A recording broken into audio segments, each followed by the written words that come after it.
Jack and the Beanstalk.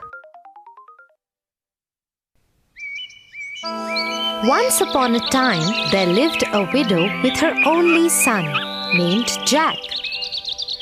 Their times were really hard, and they were living in poverty for long. Jack was too young to work and earn money.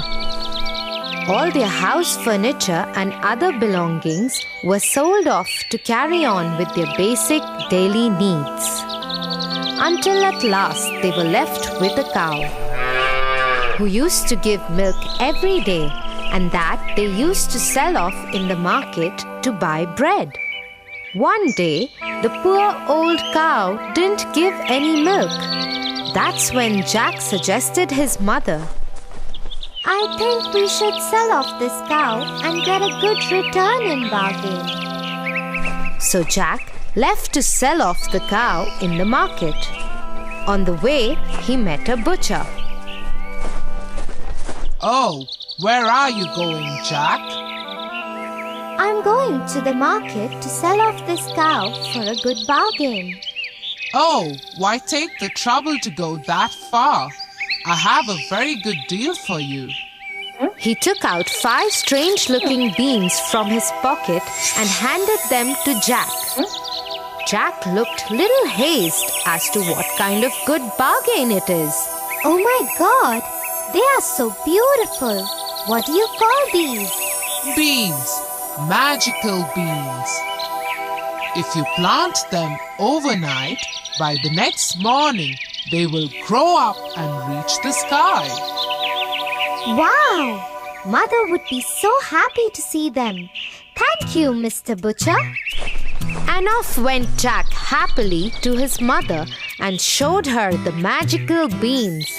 But to his disappointment, she only got angry at him and shouted, "Off you go to bed right away." She threw the beans outside the kitchen window and into the backyard and went off to her bed, crying and weeping. The next morning, when Jack woke up, he saw outside his window, and to his surprise, he saw a great beanstalk reaching up to the sky. Oh my God! This beanstalk is so huge! I need to climb this up to see where it leads to. He climbed up and up and up till his home looked a mere spot on the ground. At last, the stalk ended and Jack found himself in a completely different place. But suddenly, a beautiful lady appeared and said, "Hello, Jack. You don't know me, but I know you and everything about you. The castle you see there belongs to a giant who stole all your father's money and killed him. Your mother had kept this secret from you to protect you. He owes you, Jack." The lady disappeared in thin air. Jack kept standing there and thinking, "He surely owes me and my family." Far away, where the road ended, he could see a huge castle. He went up to the castle and knocked on the huge door. A giant woman opened the door. She looked scary and howled at Jack. "What do you want?" If you please, ma'am, would you kindly give me some breakfast? I haven't eaten anything since yesterday." The giant woman, though looked cruel and ugly, had a kind heart and offered Jack a huge plate of English breakfast, but warned him, "You must finish quickly before my giant husband comes back and eats you." Then suddenly there was a huge knock on the door, and the wife picked up Jack and hid him in a huge empty kettle. As the door opened, the giant entered and roared. Fee, fee, fo, fum. I smell the blood of an Englishman. Be he alive or be he dead, I'll grind his bones to make my bread. Nonsense! You're mistaken. It's the ox hide you smell.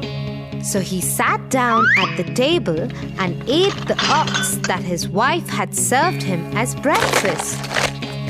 After he finished, he asked his wife, Get me my money bags. He started counting his money, but he was so sleepy that he slept on the table. The whole room was roaring with his snore. Jack, taking an opportunity of this time, got out of the kettle, picked up the money bags and ran towards the door. Before the giant woke up, he climbed down the beanstalk and to his cottage and did not look back even once. He took a sigh of relief and ran to his mother. Mother, look what I got. We are rich now. The mother and the son lived quite comfortably. Till one afternoon, when his mother was away, he decided to go up to the giant's castle and see what was happening there. So he climbed up the beanstalk and reached the castle. There, standing at the door, he saw the giant's wife again.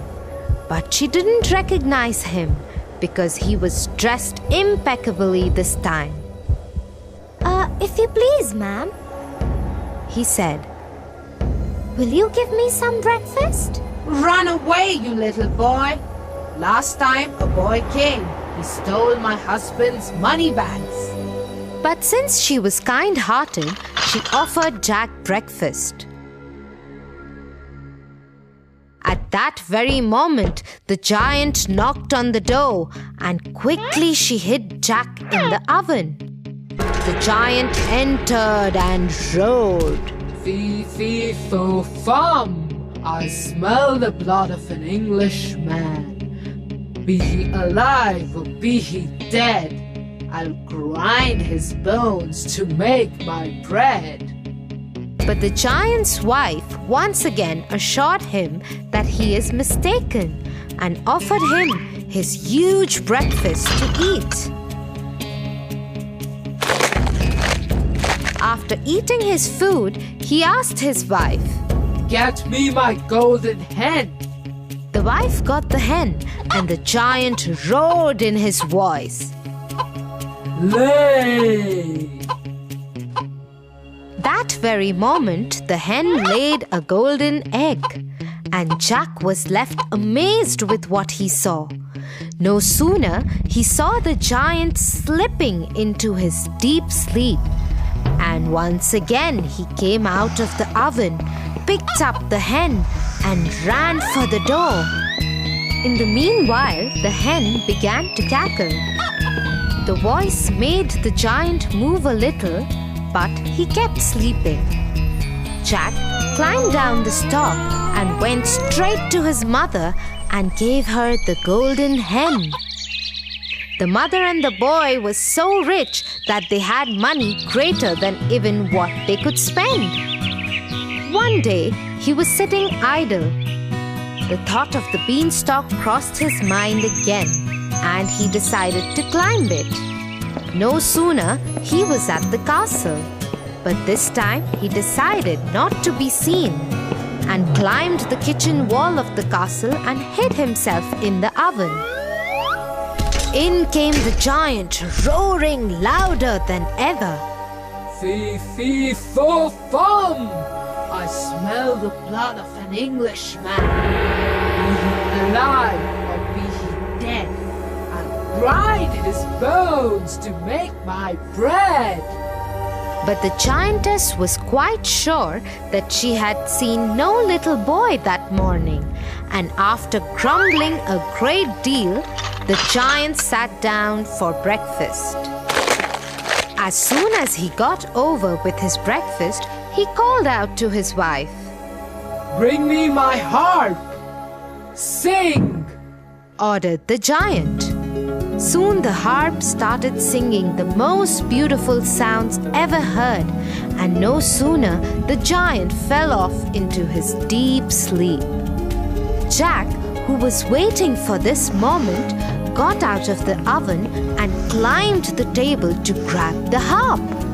But as soon as he started running off with it, the harp started shouting, Master! Master!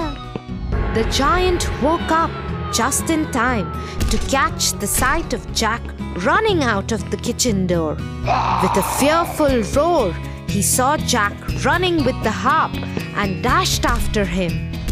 Little Jack ran as fast as he could, while holding the harp tightly in his hands. The giant, taking terribly long strides, gained on Jack, and he would have been caught if Giant had not slipped over a boulder. Before he could pick himself up, Jack began to climb down the beanstalk, and when the giant arrived at the edge, he was nearly halfway to the cottage. The giant began to climb down too, but as soon as Jack saw him coming, he called out, Mother, bring an axe!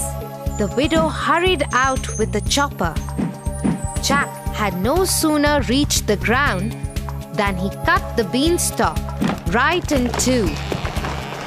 Down came the giant with a terrible crash, and that, you may be sure, was the end of him.